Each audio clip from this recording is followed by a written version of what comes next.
Staffing is finding the right person for the right job. That is, you have to see that the persons whom you have appointed are well qualified and suited for the positions they are being appointed. Daily target for each employee. Then we try to see what is the output given by each employee. Growth in the size of companies has become possible only with this coordination.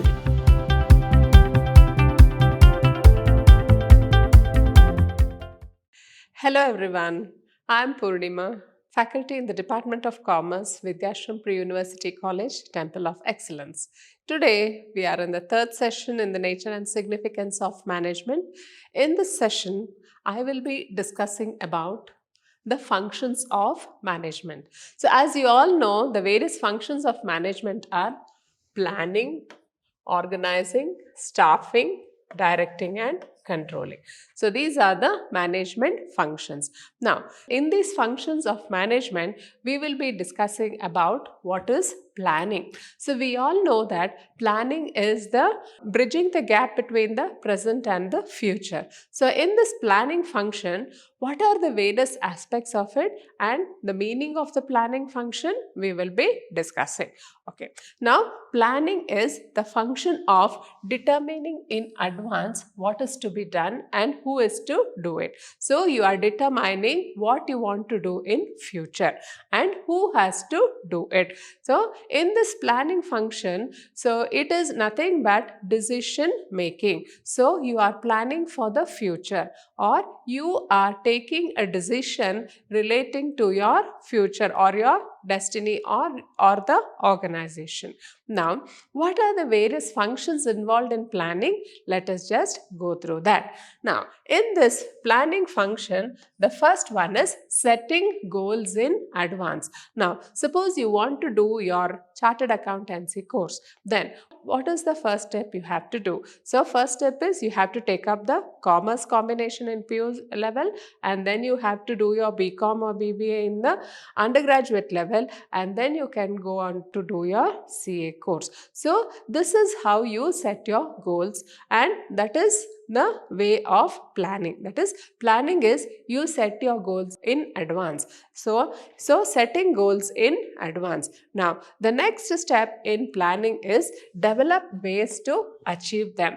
Now, what are the different ways of achieving your goals? So, whether it is your own life or if it is a work of the organization, so you have to devise ways of achieving the goals of the organization. So, what are the various steps you take to reach your goal? So, that is included in planning. Now, the next function of planning is allocating the resources. Now, in any organization, wherever there is planning for any work, it involves huge amount of resources. It may be financial resources, human resources, or the material resources, or the technological resources. So, all these resources have to be allocated. So, what is the amount of resources you will allocate, that will be decided in the planning stage itself. Now, the next one is prepare contingency plans. Now, what is this contingency plans? So, in case there is any deviation from the plan,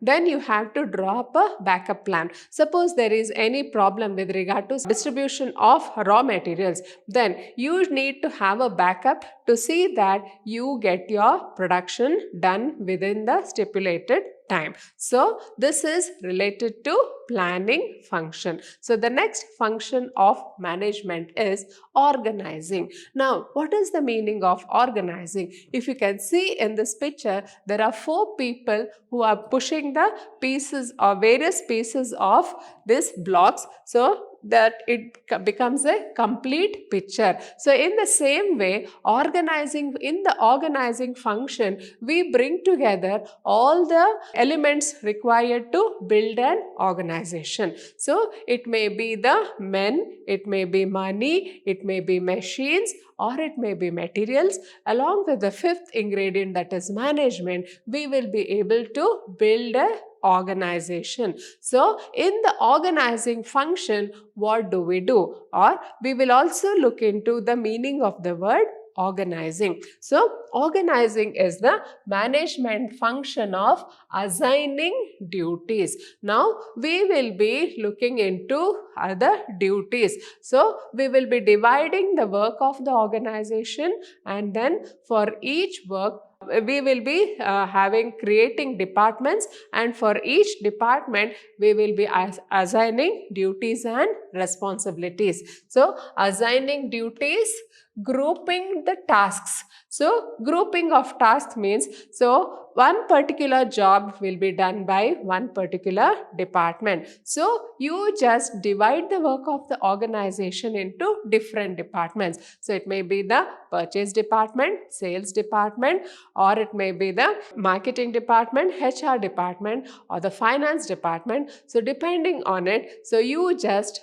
divide the work of the organization into different departments. Then establishing authority. Now this is the most important function of organizing. So you try to give authority to various positions in the department. So once you create departments, you try to create positions in the various departments. Now, how do you create positions? So you create a managerial position and assistant general managerial position, and below that you have the different clerks who will be working under these managers. So you try to create departments in each organization, create positions, and then you give authority to each of the positions.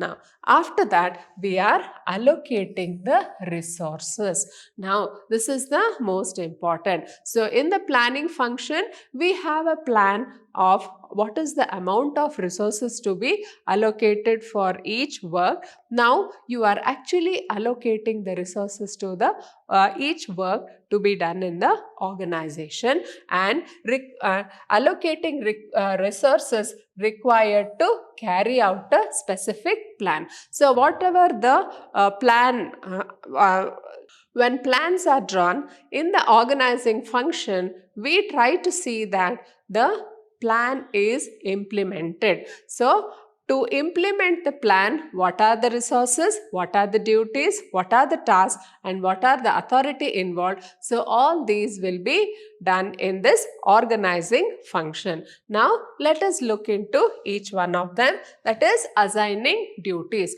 Now whatever is the work based on the plan, so you try to assign the duty to one particular person of a particular department. So that person will be assigned the duty of carrying out that job. Now next is grouping the task. So what is the work to be done in that particular plan? So you have to group it into various tasks. Then next one is establishing the authority. So you give one particular person a certain amount of authority to see that he can carry out his job well. So this is the second function of management. Now coming to the third function of management, if you can see the picture here, so there are so many X marks here and so many right marks here. So what does this right mark indicate? So it indicates that these persons have been selected. So these are the selected persons, and whatever is X, they are all the rejected ones. Now this, if you can see this picture, in this X portion, we see that they are all the applications which have been rejected, and the right mark denotes all those applications of candidates who have been selected for the job. Now this is the most important function of management. What is the most important function? Staffing. So any organization cannot run without human resource. So human resource is the most important resource of any organization. And human resources, how do you hire them, and what are the qualifications needed to hire them, and all these, what is the process of hiring them? So all these things we will be learning in this function of staffing. Now let us look into the meaning of the word staffing. Staffing, simply stated, is finding the right people for the right job. Now, if you can put it in a very simple way, you can say that staffing is finding the right person for the right job. That is, you have to see that the persons whom you have appointed are well qualified and suited for the positions they are being appointed. Now, what does it involve? What does the staffing function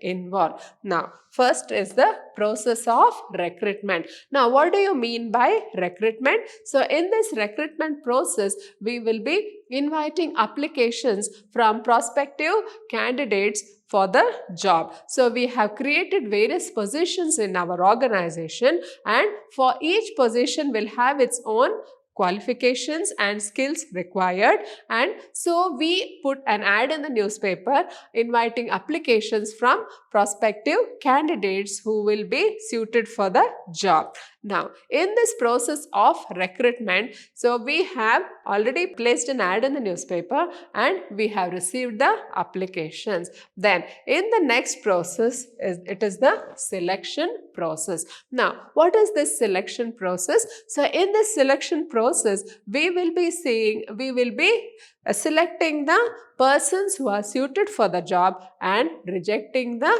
unwanted applications. So, selection is the process of scrutinizing the applications and selecting all those applications or those candidates who are best suited for our job positions. Now, next comes the third function or the third activity in the process of staffing, that is placement and training of personnel.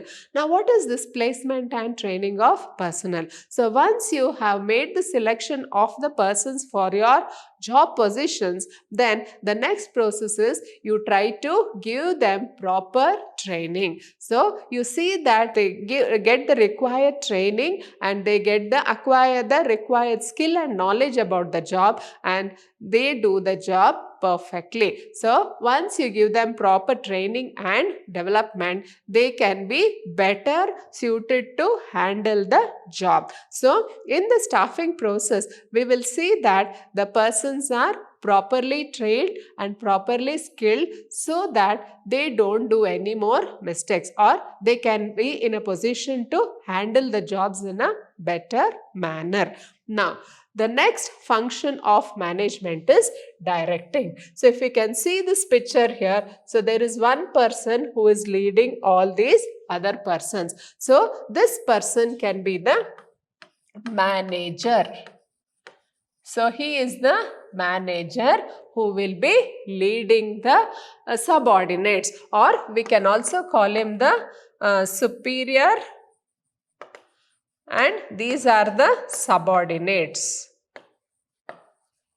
So, this manager is the person who will be directing his subordinates or directing. So, directing is the fourth function of management. Now, in this directing function, we can say that management works through direction, or direction is the basis on which the management will function. So, in this directing function, it involves leading. So, here we have the leader and he is leading. So, leader is there. So, he will be leading the organization, and it also involves influencing. What is this influencing? He will have a personal influence on his subordinates. He will try to see that the work, whatever is assigned to them, they have to submit it on time. So, influencing and motivating. So, motivating is the most important function. So, any employee has to be motivated always. If he is not motivated, he will not do the job. So, it is the manager's responsibility or the leader's responsibility to see that his subordinates are properly motivated. Motivating employees to perform the tasks assigned to them. So, the manager or the leader, in this directing function, so he will be leading, influencing and motivating to perform the task assigned to them. Now, what does directing involve? So, in directing, it involves supervision. Now, what is this supervision? Supervision means you try to oversee the work of whom? The work of subordinates. So, you are overseeing the work of the subordinates. Then second function or the second element of directing is motivation. What is this motivation? Motivation is you try to create an urge in the employees to keep them motivated, or you see that they do the work with interest. So, motivation may be through financial incentives or through non-financial incentives. So, this is very, very important. Then, next one is leadership. So, leader is a person who has lots of followers. Now, the leader should know exactly what is the job to be done, and he will exert his personal influence on his followers to see that they do the jobs well.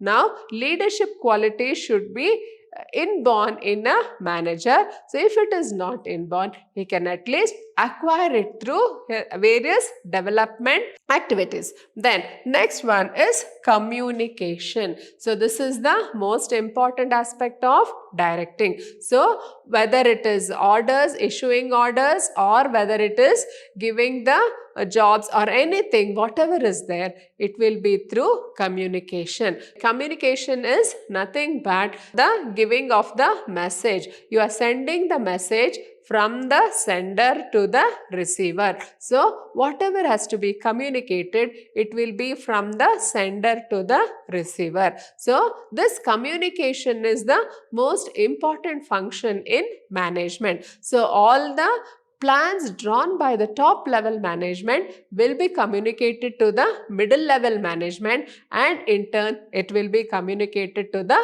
lower levels of management. Only if there is proper communication lines, the management can run in an efficient manner. So, communication is the most important aspect of directing. So, it may be a downward communication or upward communication. Downward communication implies all the orders issued and the notices issued by the top level to the lower levels of management, whereas all the work which are submitted, or if there is any requisitions or any applications, so they will be from the lowest level of management to the higher levels of management. So, to run a successful organization, it is essential to see that communication lines are always open.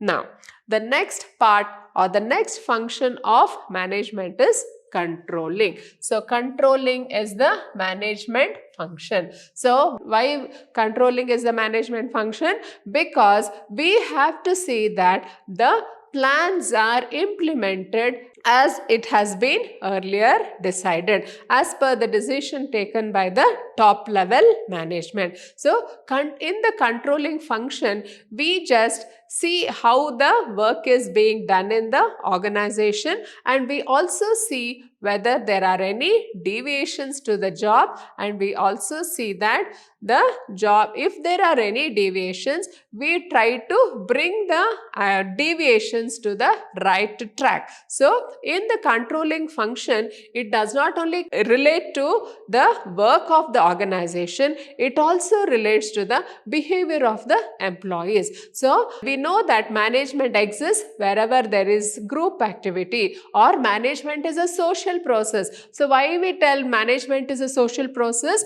Because it is essential wherever there is a group of people working together. So, in order to have a control over the group of people working in the organization, we need to frame a set of rules and regulations so that the entire employees or all the employees follow these rules, and if there is any breakage of this discipline, then there should be a threat of punishment also. Only then we can have a control in the organization. So we try to enforce discipline on the employees.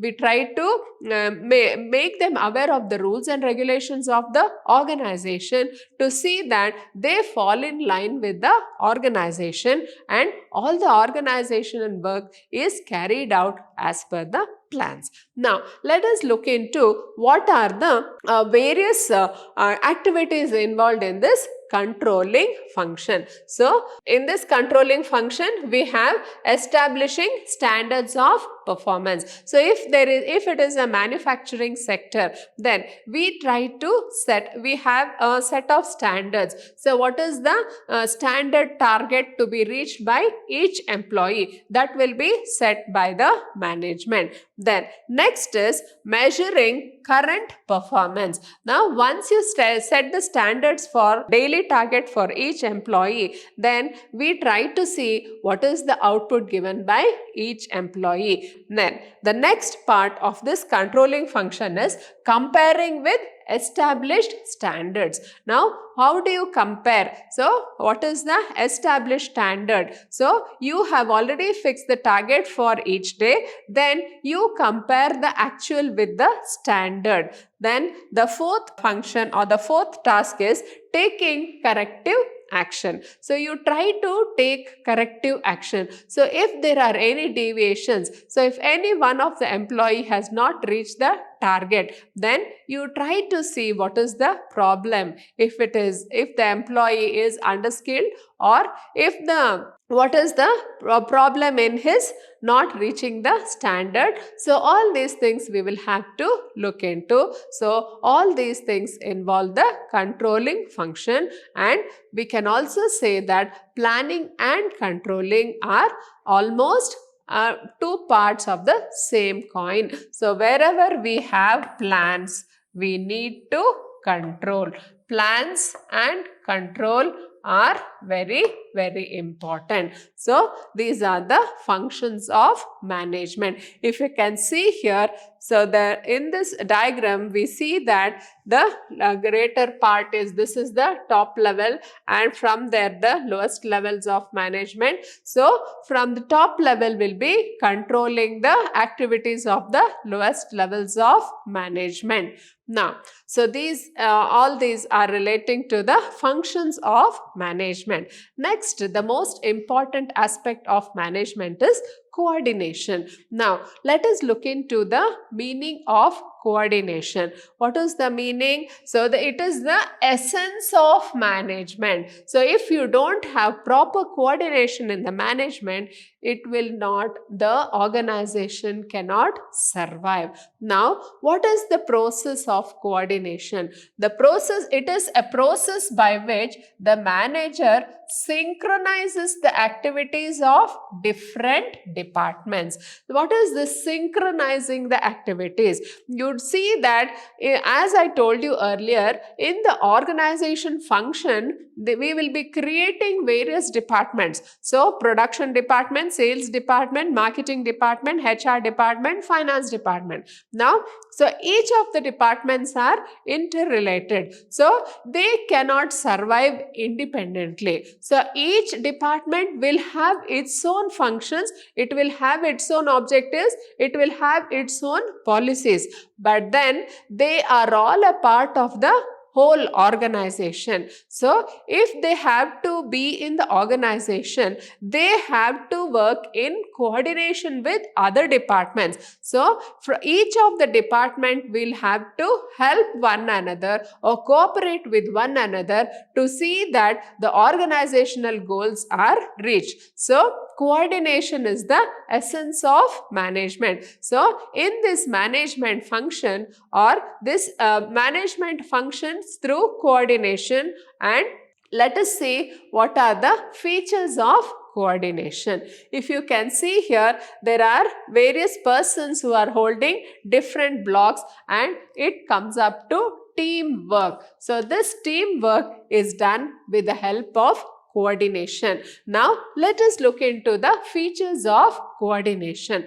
Now, coordination integrates group efforts. So, coordination is the binding force which integrates the group efforts. So, if it is the purchase department, so it has to purchase the raw materials necessary for the production department. Then if it has to purchase the raw materials, it has to get sanction from the finance department. Now the finance department has to get sanction from the accounts department for the purchase of the raw materials. So all the departments of the organization are interrelated with each other. So any department cannot run in isolation, and so we have a necessity of coordination among various departments. So we say that coordination function, or this through the coordination we have an integration of group efforts. So as a group, all the departments will see that the organization reaches its targets. Then it ensures unity of action. So through the coordination function, we see that there is unity of action. Now what is this unity of action? So in unity of action refers to the attainment of the organizational goals. So in order to reach the target, so it may be the production target, all the sales target, or any other target set by the management, so all the departments have to work in unison. Only then we can attain the or achieve the targets. So these targets can be achieved only through coordination. Then next one, it is a continuous process. Yes, as long as management works in the organization, it needs to have coordination. So like other functions of management like planning, organizing, staffing, directing and controlling, coordination also is very, very important. So with the help of coordination only we can run an organization. So it is a continuous process, just like management functions. So coordination has to be there along with the management functions. Then next one, it is an all-pervasive function. So all-pervasive functions means coordination is necessary between the top level and the middle level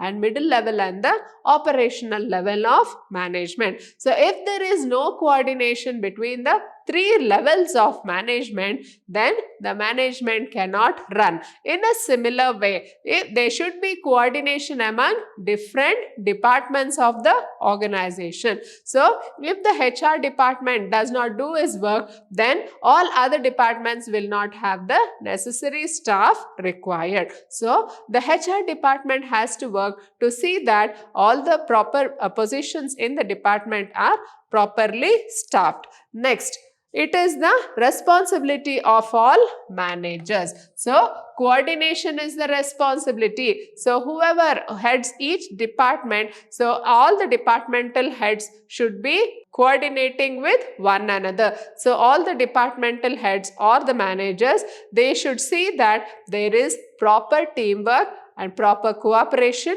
and proper coordination to get the organizational goals achieved. Then last one, it is a deliberate function. So coordination is necessary. It should be deliberately done. Otherwise, there can be no jobs done in the organization. So we have just understood what are the features of coordination.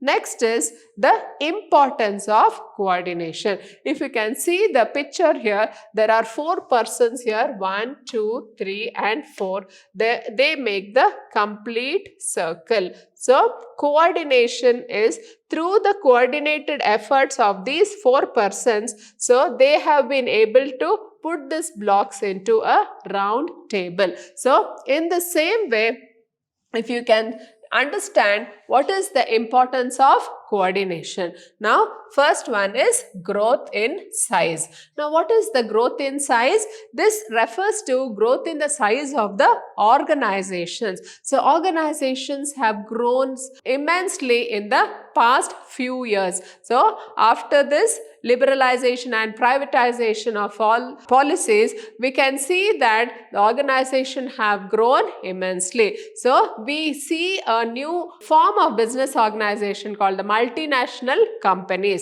So, these companies work in various countries. So, they work in different countries, and they need to see that the work being carried out in their different branches spread all over the world are being coordinated. So, growth in the size of companies has become possible only with this coordination. If there was no coordination among the various branches of the company, this would not have been possible. So, coordination has helped the company grow in leaps and bounds. Then, next one is functional differentiation. Now, what is this functional differentiation? So, as I had explained earlier, so each organization will have its own departments with its own set of functions, with its own set of aims and goals, policies, objectives, etc. So, functional differentiation refers to the various departmental jobs in the organization. The organization will have various departments like the production department, the marketing department, the sales department, HR department, advertising department. So, each department will have its own aims and objectives, goals and policies, but they cannot work in isolation. If they work in isolation, they cannot help in the achievement of the organizational goals. So, all the work of the various departments have to be coordinated. Only then we can see that the company achieves its goals, or the goals or whatever the targets are set by the top management can be achieved. Only this is with the help of coordination. So, different departments should coordinate with each other to see that the performance of the organization is the maximum, or the organization works most efficiently and effectively. Now, specialization. Now, this specialization function or this specialization involves appointing specialists to do the jobs in the organization. So, these specialists in the field, they are well qualified and they are skilled personnel, and they think that they know everything, and they are not ready to take any advice from any other persons in the organization. Now, coordination should be there between the specialists in the organization. So, these specialists, those who think that they are the ultimate, or they are the most important persons, or they have the necessary skills, so they should coordinate with the specialists of the other departments to see that they achieve the targets in time. So, this can be achieved only through the essence of management, that is coordination. So, coordination is the most important function of management. So, with this, we come to the end of this third session on nature and significance of management. Thank you.